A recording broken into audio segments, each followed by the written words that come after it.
ఇకపై మీకు ఇష్టమైన ఫేవరెట్ సీరియల్స్ యొక్క ఫుల్ ఎపిసోడ్స్ యూట్యూబ్లో అందుబాటులో ఉండవు.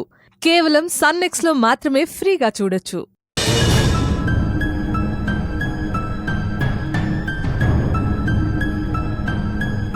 అక్క, ఏం ఆలోచిస్తున్నావు అక్క? రే, మన కళ్ళకి కనిపించేది ప్రతిసారి నిజం కాకపోవచ్చు, మన చెవులకు వినిపించేది ప్రతిసారి సత్యం కాకపోవచ్చు. అంటే నాకేం అర్థం కావట్లేదక్క. ఏం లేదులే, ఆ మాలతి గారు రోజా గురించి చాలా చెడుగా చెప్పారు. మోసం చేస్తుందని, కంపెనీని కబ్జా చేయాలని చూస్తుందని, కంపెనీని అమ్మేసి విదేశాలకు పారిపోవాలని చూస్తుందని, అలా చేస్తే చాలా కుటుంబాలు రోడ్డు మీద పడతాయని చెప్పారు. అదంతా నేను నమ్మాను. కానీ నాకెందుకో మాలతి గారు చెప్పిన దాంట్లో నిజం ఉందా లేదా అని డౌట్ వస్తుంది. అంటే అక్క, ఎవరు నిజం చెప్తారు, ఎవరు అబద్ధాలు చెప్తారో మనకెందుకు అక్క? మనకు కావాల్సింది డబ్బు. నువ్వు చేసే సహాయం నువ్వు చెయ్యక. అది కాదురా, మనం చేసే పనిలో తప్పు ఉండొచ్చు కానీ పాపం ఉండకూడదురా. ఒక పర్సు కొట్టేస్తే అది తప్పు అవుతుంది, నేరము అవుతుంది. కానీ ఆ పర్సులో డబ్బులు పోయినంత మాత్రాన వాళ్ళ జీవితం ఏం ఆగిపోదురా. 4 రోజులు బాధపడతారు, తర్వాత మర్చిపోతారు. కానీ మనం కొట్టేసిన పర్సులోని డబ్బులు కొందరికి ఉపయోగపడుతుంది. మన తప్పు కొందరి కన్నీళ్లు తుడుస్తుంది, కొందరి ఆకలి తీరుస్తుంది. కానీ తెలిసి తెలిసి మనం పాపం చేయకూడదురా. ఏంటక్క నువ్వు? మనం చేసేటివన్నీ కూడా పాపాలే కదా? కాదురా, తప్పక పాపాలు చేస్తున్నాను. రోజా చెడ్డదో కాదో తెలుసుకోవాలిరా. అదెలా తెలుసుకుంటావక్క? అయినా ఇవన్నీ మనకెందుకక్క? లేనిపోనివి నెత్తి మీద పెట్టుకోవడం అవసరమా? అవసరమేరా. మాలతి చెప్పింది నిజమా కాదా అని తెలుసుకోవాలి. అదే రోజా నిజంగా తప్పు చేస్తే, కంపెనీని నాశనం చేయాలని చూస్తే మాత్రం వదిలిపెట్టే సమస్య లేదు. మరి ఎలా తెలుసుకుంటావక్క రోజా మంచిదో కాదో? నేను అదే ఆలోచిస్తున్నానురా. కంపెనీకి వెళ్ళి కానీ, సదన్కి వెళ్ళి కానీ అక్కడెవరినైనా అడుగుదాం. అక్కడ రోజా గురించి ఏ ఒక్కరు తప్పుగా చెప్పినా నేను మాలతి గారు చెప్పిందే నమ్ముతాను. లేదంటే నా ఆలోచనల్ని మార్చుకోవాల్సి వస్తుంది. ఈ తలనొప్పులన్నీ మనకెందుకక్క? తలనొప్పి కాదురా, మనిషి రోజుకి 100 రూపాయలు సంపాదించేవాడు బతుకుతాడు, 1000 రూపాయలు సంపాదించేవాడు బతుకుతాడు, 1,00,000 రూపాయలు సంపాదించేవాడు బతుకుతాడు. అందరూ బతుకుతారురా. కానీ ఆ బతకడంలో సౌకర్యాలు, విలాసాల మధ్య తేడా ఉంటుంది, అంతే. రుద్ర అంటే అమ్మవారి పేరురా. ఆ అమ్మవారి పేరు పెట్టుకుని నేను విలువలు పాటించకపోతే ఎలా? నా మనసుకి నచ్చిందే నేను చేస్తాను. మాలతి గారు చెప్పింది నిజమో కాదో తెలుసుకుంటా.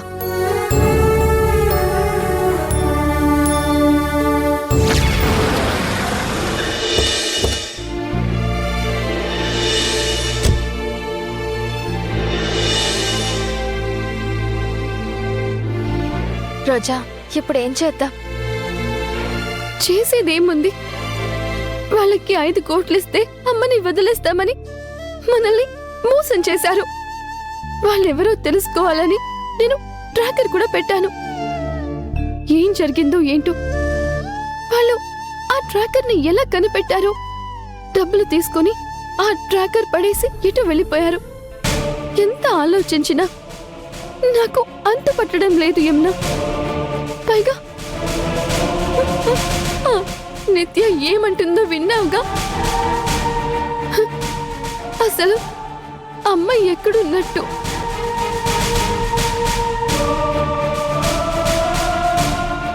అరే టిల్లుగా, నువ్వు రాజు అయిపోయావురా.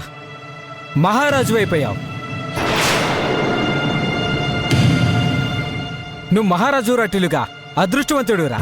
డబ్బులే డబ్బులు, నీకు డోకాయే లేదు.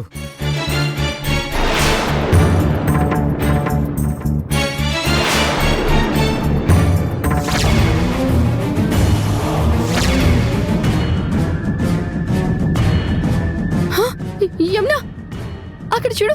బండి రెంట్కి తీసుకున్నా కానీ వాడికి డబ్బులు పడేసి నేను ఓన్ చేసుకుంటా. వాడు నాకు సదన్ దగ్గర కనిపించాడు. అమ్మ కిడ్నాప్ కూడా అదే టైంలో జరిగింది. అంటే నువ్వనేదేంటి? నా డౌట్ ప్రకారం అమ్మ కిడ్నాప్ కి వీడికి ఏదో సంబంధం ఉండే ఉంటుంది. వాడిని ఫాలో అయితే అమ్మ అచ్చుకి తెలియచ్చు. ఏ వాడు వెళ్ళిపోతున్నాడు. మనం వాడిని ఫాలో అవుదాం. పద పద.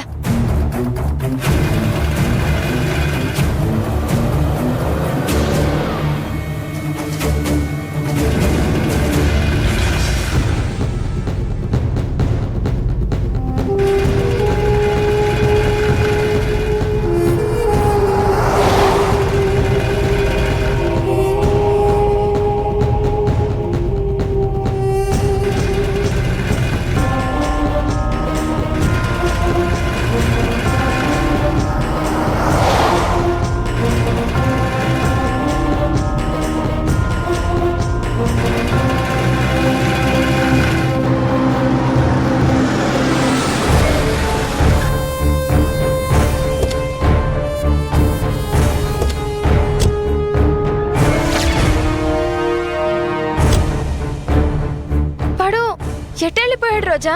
నువ్వు చెప్తుంటే వాడు దొంగలాగే ఉన్నాడు. ఇంతలోనే మాయమైపోయాడు చూడు. ఎటెళ్ళుంటాడు? వాడి ద్వారా అమ్మ ఎక్కడుందో తెలుసుకుందాం అనుకున్నాను. ఇప్పుడెలా? ఉన్న ఒక్క ఛాన్స్ కూడా మిస్ అయిపోయింది. రోజా, మాలతి గారి కోసం ఎంత తప్పిస్తున్నావో. Really your great. ఇప్పుడు అవన్నీ కాదు యమునా. అమ్మని ఎలా కనిపెట్టాలి? వాడు ఎక్కడుంటాడో చిన్న క్లూ దొరికినా చాలు. అసలు వాడు ఎవడు? వాడి వెనక ఎవరున్నారు? ఎలా తెలుసుకోవడం? ఒకవేళ వాళ్ళు పెద్ద క్రిమినల్స్ అయి ఉంటే అమ్మని ఏమైనా చేస్తే? అలా ఎందుకు చేస్తారు రోజా? అంత డబ్బు తీసుకున్న తర్వాత? అదేనే నాకు అర్థం కాని ప్రశ్న. వాళ్ళు ఎందుకు ఇలా చేశారని? ఇంకా మన నుంచి ఏం ఆశిస్తున్నారు? రోజా, మనం అంత పెద్ద అమౌంట్ ఇచ్చాం కదా, ఇంకా ఎక్కువ డిమాండ్ చేయాలని మాలతి మేడంని వదిలిపెట్టలేదేమో. అంతేనంటావా? అంతే అయ్యుంటుంది. లేకపోతే ఇలా ఎందుకు చేస్తారు? రోజా, నీ దగ్గర వాళ్ళ ఫోన్ నెంబర్ ఉంది కదా, ఒకసారి ట్రై చేయి.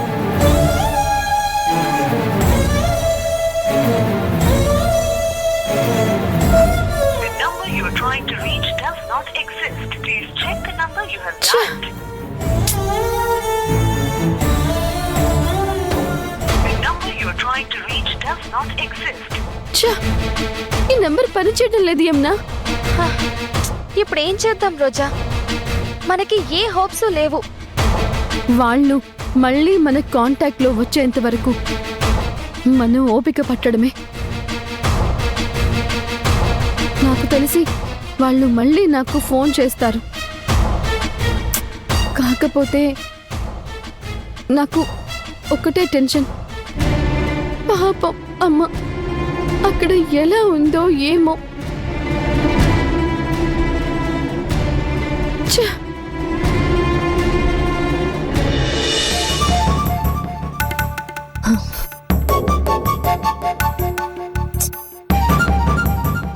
రుద్రాణి, ఏంటి అలా ఉన్నావు? ఏం లేదులే అమ్మా. ఏమైనా తింటావా? ఇప్పుడేం వద్దులే. ఏంటోనే, 2 రోజుల నుంచి చూస్తున్నాను. హడావుడిగా వస్తున్నావు వెళ్తున్నావు. నువ్వేం చేస్తున్నావు ఏంటో నాకు అస్సలు అర్థం కావట్లేదు. అమ్మా, నిన్ను టెన్షన్ పెట్టే పనులు నేనేం చేయట్లేదు. ఇదిగో, ఏమన్నా అంటే చాలు ఇలా నోరేసుకుని నా మీద పడిపోతున్నావు. చుట్టుపక్కల వాళ్ళు మీ రుద్రానికి పెళ్ళెప్పుడమ్మా అని నన్ను అడుగుతున్నారు. నువ్వేమో మగరాళ్ళాగా తిరుగుతున్నావు. చూసేవాళ్ళు ఏమనుకుంటారో అని కూడా నువ్వు పట్టించుకోవు. అమ్మా, చెప్పిందే చెప్పి చెప్పి నేను విని విని నా చెవులు బూజు పట్టుకుపోయాయి. ఈ టిల్లు గాన్ని ఒక అర్జెంట్ పని మీద బయటికి పంపాను. వీడింకా రాలేదు. అక్క వచ్చేసానక్క.